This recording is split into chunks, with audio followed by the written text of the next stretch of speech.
हाय दोस्तों। तो हमारे यहाँ असम पर डेली बारिश होती है। तो बहुत दिनों से मैं सोच रही थी करके कि अपने बरामदे के कुछ प्लांटर्स को कुछ समय के लिए बारिश में भिगोऊं, मगर मेरे आलस के कारण मैं ये नहीं कर पा रही थी। तो सुबह उठकर ही मैंने अपने बरामदे के कुछ प्लांटर्स को बारिश में भिगोया ताकि इनकी ग्रोथ अच्छी हो जाए। मगर दोस्तों, बारिश में यहाँ पे रखने के कारण ब्लॉक से अभी भी बालू के छींटे निकलते हैं और सभी प्लांटर्स में चिपक जाते हैं। तो मेरा काम बहुत ही बढ़ जाता है। तो फिर से इनको धोकर पोंछकर बरामदे में ले जाना पड़ता है, क्योंकि ऐसे ही मैं इनको लेकर बरामदे में नहीं रख सकती। बहुत ज़्यादा काम बढ़ जाता है, मगर थोड़ी बहुत अगर इनको बारिश लग जाए तो प्लांट की ग्रोथ बहुत अच्छी हो जाती है। तो बरामदे के कुछ ये हैंगिंग प्लांटर्स को भी मैंने यहाँ पर थोड़ी ऊंचाई में रख कर बारिश में भिगोया, और अभी यहाँ से एक एक करके ले जाकर फिर से बरामदे में रीअरेंज करूँगी। हर समय ये तो काम नहीं हो पाता है, मगर कभी अगर हम थोड़ी बहुत अपने प्लांटर्स को बारिश में भिगो दें तो प्लांट की ग्रोथ पहले से बहुत अच्छी हो जाती है। तो दोस्तों, अभी मैंने सोचा करके कि सबसे पहले अपने बरामदे के सभी प्लांटर्स को फिर से रीअरेंज कर लेती हूँ। जब यहाँ का काम निपट जाएगा तो फिर मैं अभी नीचे जाऊँगी और बाकी बचे हुए गार्डन के काम को पूरा करूँगी, क्योंकि अभी थोड़ी देर के लिए बारिश जो रुकी हुई है। तो ऊपर मैंने हैंगिंग बास्केट को टांगने के लिए रॉड फिक्स किया। पहले तो मैंने यहाँ पे नेल फिक्स किया था, तब मैंने देखा करके कि अगर एक-एक नेल मैं फिक्स करूँगी तो वहाँ पर ज़्यादा प्लांटर्स को मैं हैंग नहीं कर सकूँगी। मगर ऊपर रॉड फिक्स कर देने के कारण अभी मन चाहा जितने चाहे वहाँ पे प्लांटर्स में आसानी से हैंग कर सकती हूँ। दोस्तों, मेरी हाइट ऊंची होने के कारण मुझे किसी चीज़ के ऊपर चढ़कर बास्केट को टांगने की ज़रूरत नहीं होती है। डायरेक्ट नीचे खड़े होकर ही बड़े आसानी से मेरे हाथ ऊपर तक पहुंच जाते हैं।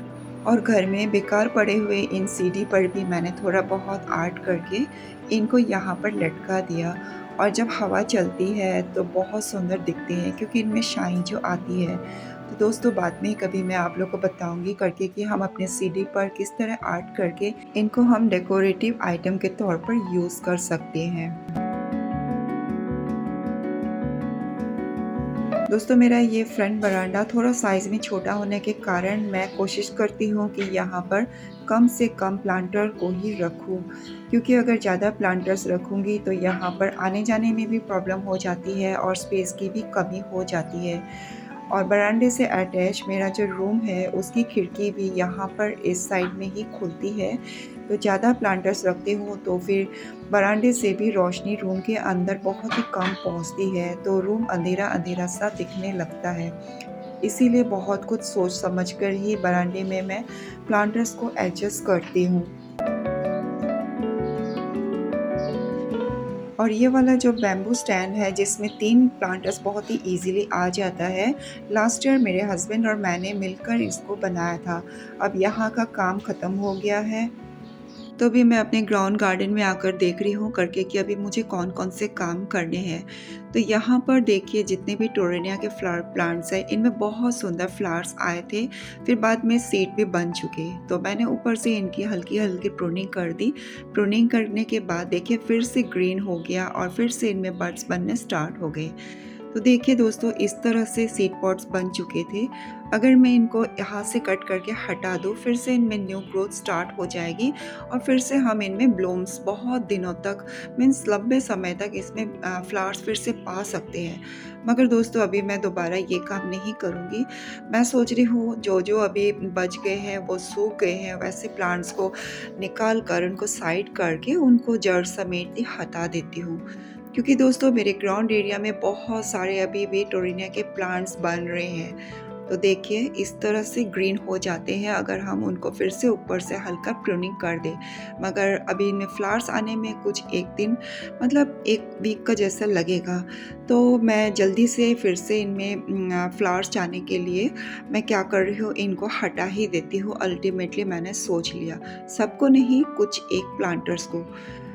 तो मेरे गार्डन में बहुत सारे अभी भी टोरेनिया के प्लांट्स मतलब उगते हुए मुझे नज़र आए, तो वहीं से निकाल कर इसमें डायरेक्टली ग्रो कर दूँगी, तो बहुत जल्दी इनमें फ्लावर्स भी आ जाएंगी। तो उन्हीं प्लांटर्स में देखिए मैंने उनमें उनकी सॉइल को थोड़ा सा गुड़ाई कर दिया और फिर से मैंने खाद नहीं डाला है।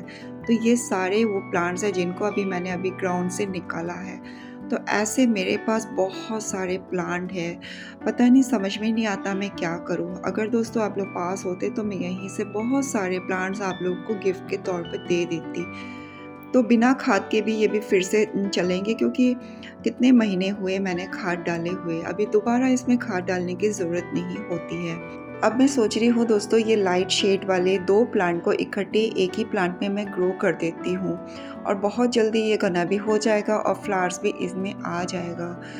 तो दोस्तों ये तो इतने लंबे समय तक चलते हैं। समर के फ्लावर्स में से ये मेरा बेस्ट फ्लावर प्लांट है, क्योंकि ये जब तक विंटर स्टार्ट नहीं होंगे तब तक ये चलते रहेंगे और नेक्स्ट ईयर फिर से आप लोगों को ऑटोमेटिक प्लांट्स बनते हुए नज़र आएंगे।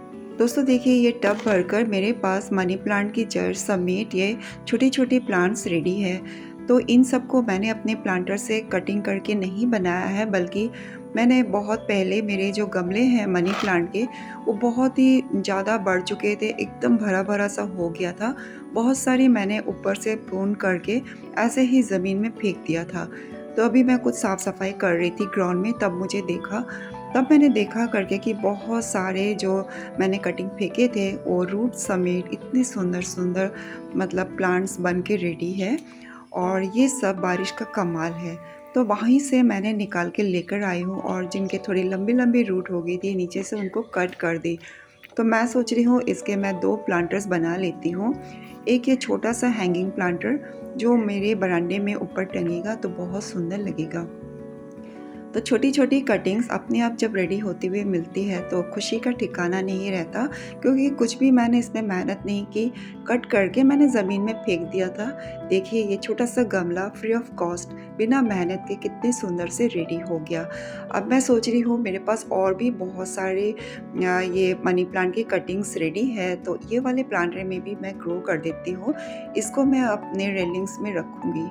तो देखिए कितना सुंदर से मेरे 2 प्लांट्स रेडी हो गए और बिना मेहनत के वो भी।